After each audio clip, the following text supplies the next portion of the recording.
BRS ప్రభుత్వ అనాలోచిత నిర్ణయం వల్లనే రెవెన్యూ వ్యవస్థ నిర్వీర్యమైందని తెలంగాణ వీఆర్ఓల జేఏసీ చైర్మన్ గోల్కొండ సతీష్ తెలిపారు. మాజీ సీఎం కేసీఆర్ కుతంత్రాల వల్లనే వీఆర్ఓలు చిన్నాభిన్నమై రెవెన్యూ వ్యవస్థను పూర్తిగా గాడి తప్పిందన్నారు. వీఆర్ఓల వ్యవస్థను రద్దు చేయడం కక్ష సాధింపు చర్య అని ఏకపక్షం నిర్ణయమని వివరించారు. వీఆర్ఓలు లేకపోవడంతో రాష్ట్రంలో విలువైన భూములు అన్యక్రాంతమయ్యాయన్నారు.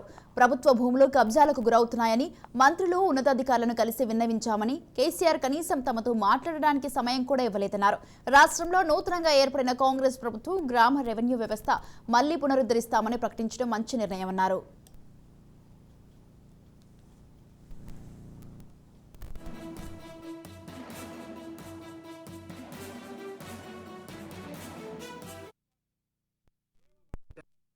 Village revenue officers joint action state conference లో పాల్గొన్న అన్ని జిల్లాల ముఖ్య నాయకులు మరియు వారితో పాటు స్టేట్ జేఏసీ నాయకులు పాల్గొన్నారు.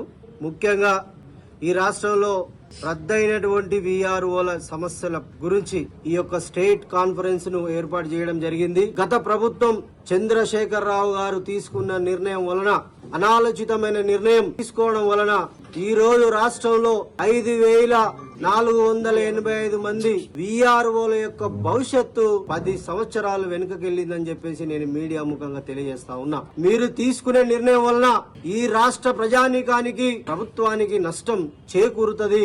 ఈ రాష్ట్రంలో అత్యంత విలువగల భూములున్నాయి.